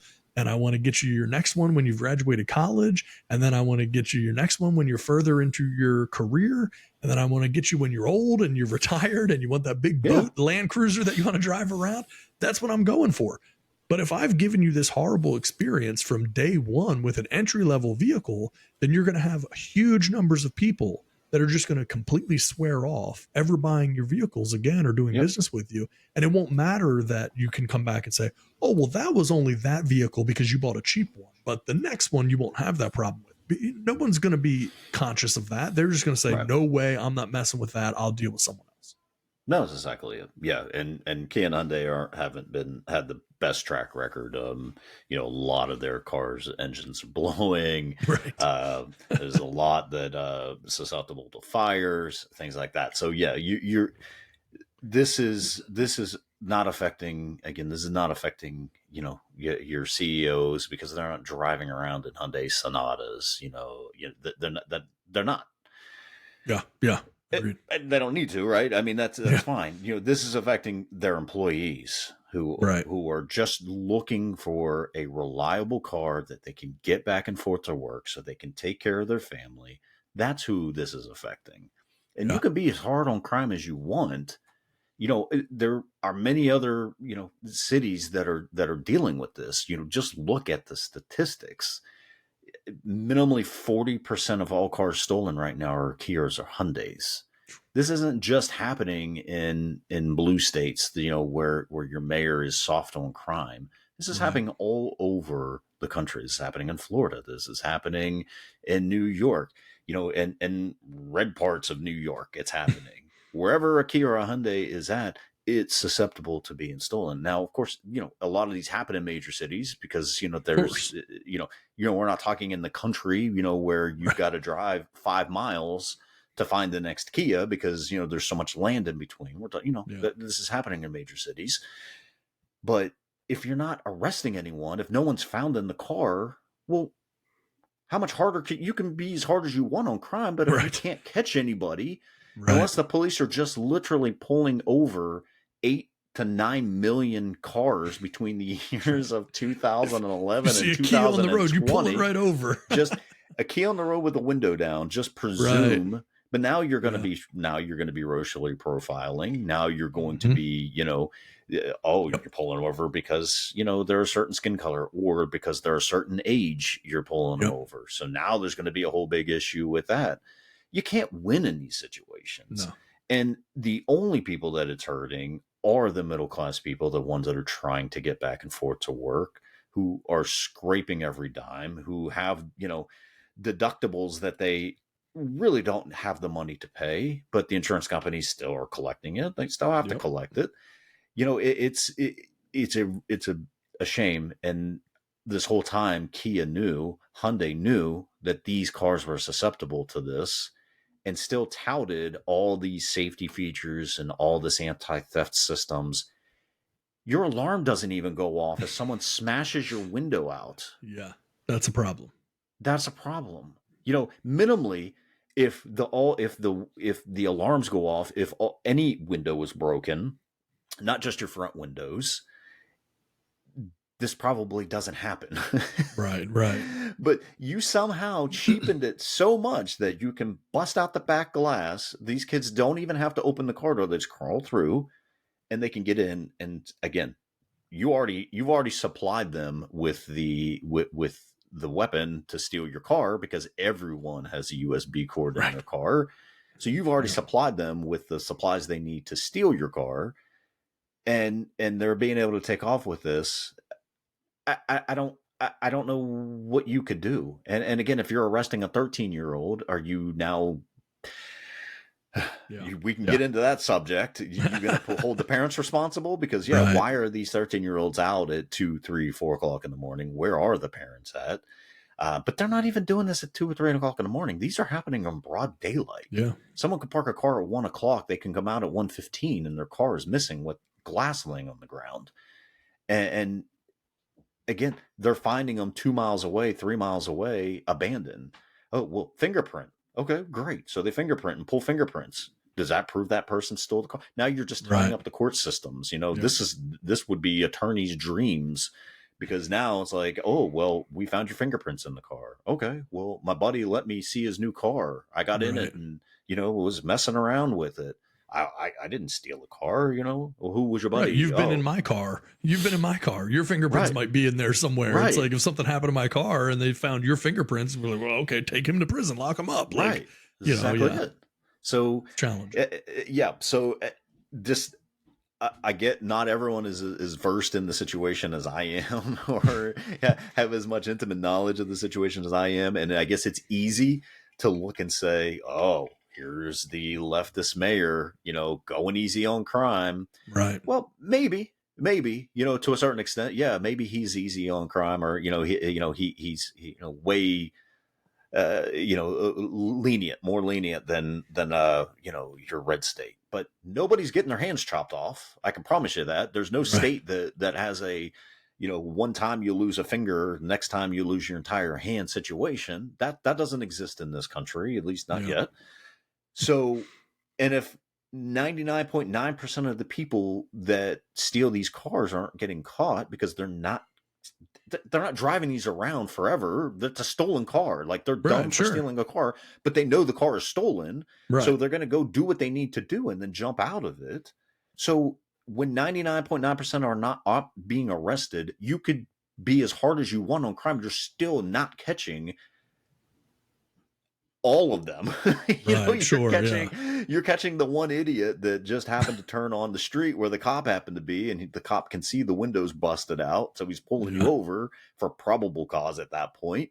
But you're not catching them, so you're not saying to the criminals, "Hey, go steal cars." They're just not being caught because they're not in the vehicles when they're found. Yeah. So, so I get it, like you see that and you want to just, and again, far be it for me to take up for any politician. But in this situation, I 100% agree. Sue the manufacturers, get them to fix these cars. You're taxing, your citizens, you're taxing the police forces, because now all they're doing is going out writing reports.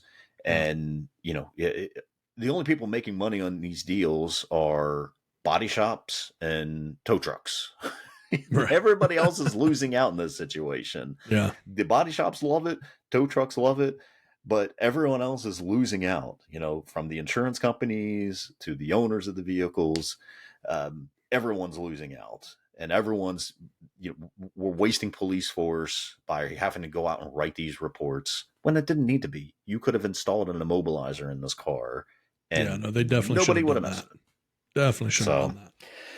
That's my take on it. They figured this out for the first time. I love to know who figured this out. That's always a thing. Yeah. Who was trying this? Who was like, who busted out a window and was like, wait a second, the alarm didn't go off, and then crawl through it and then say, tear the dash out. Let me pull this down and let me put this. Someone had to leak some information to someone. Someone looked at schematics. Someone looked at something. Like, this has to go so much further. I don't know. I have no idea who would have gone through all this and decided that a USB cord could start a car. It's insane. So I don't know. That's a deeper dive that we could take that that could lead us down so many rabbit holes. But yeah, it's insane that's literally how simple it is. And you're not catching anyone in it. Again, it doesn't matter how difficult or how tough on crime you are. You're not going to get a chance. You got to catch them to convict them for sure. Yeah. You're not going to get anywhere with it. So get the manufacturers minimally to do the right thing and get these cars fixed.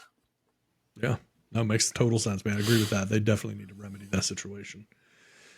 All right, man, we're gonna wrap it up. I got one last little thing here to jump on, and then we're gonna call it a night here, because we're already, as always, we knew we wouldn't get through too much, but I'm going to show you a picture really quickly. I'm going to take only a second here. And again, if you're listening to this on the podcast, you can see this on YouTube, but I will describe it to you.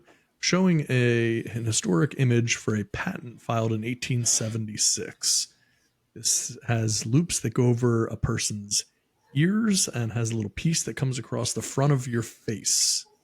An interesting image. The image that you're looking at there, as kind of weird as it is actually a mustache guard. In 1876, a West Virginian named Virgil A. Gates filed a patent for his invention with the purpose of, quote, holding the mustache out of the way of food or liquid while eating or drinking. He also noted that the guard could be made of metal, rubber, or any other suitable material of proper size to fit over the upper lip and mustache. The guard was held in place over the mustache by two elastic cords fastened over the ears, as shown in the illustration. This is a really interesting part of this, because Guinness, the beer company Guinness, conducted a study that found that drinkers with mustaches on average lost 1.5 pints of beer in their mustaches per year. Yeah. 1.5 pints of beer lost in your mustache per year. So you and I may have some real, we would be harboring some real beer in here. That's it. Yeah. So that was a mustache guard, 1876. There was a real need for that. So this thing would strap across, come across, lift your lip here, keep your mustache clean, eat and drink, do your thing, and then just unhook it, throw it in your pocket. And just let your mustache fall. Yeah. Just unfurl back down. So I thought that was kind of an interesting little patent thing there. That's great. I guess it didn't take off, huh? It did not seem to explode, but there's still time. I mean, patent's expired, so this is open. You might see it on Shark Tank sometime soon. Somebody out with a mustache guard. Yeah, if I had anything that could protect the beard from the copious amounts of food that somehow always end up in it. Oh, gosh, man. Went to a Mexican restaurant Thursday with the wife. We usually go a date night on Thursday, and that's usually our choice is the Mexican restaurant. First bite of salsa. She's like, "You got it." I'm like, I haven't even put this to my mouth yet. How do I have any on my beard? Sure enough, Just there was dipped it in. yeah. Yep. Oh, I had it happen the other day with ice awful cream. Had ice cream the other day. that. Yeah. Like that, gone it. Oh, yeah. And both of us, our beards are shorter now than they used to be. So, Oh, God, yeah. we used to have bigger issues. Oh, it used to get bad because you can't tell if you put it, if anything falls in it. You know? No, I'm constantly like just feeling, grab my face like a weirdo, like I'm on PCP, like just rubbing my face to make sure. Yeah. Oh, God, that's hilarious. Yeah. So maybe we can figure something out. Maybe we can bring it back. That's right. Yeah. Patent's expired on it, so let's go for it. Right. Yeah. Gates family, don't you be trying to get a piece of this either. This is all us. Yeah. Virgil Stay away. blew it. You got enough money, Bill. Your great grandfather Virgil blew it. He did not keep this going, and now we're going to step in and take over. All right. Well, I think that'll be it for us for tonight. So, any last thoughts before we wrap this sucker up?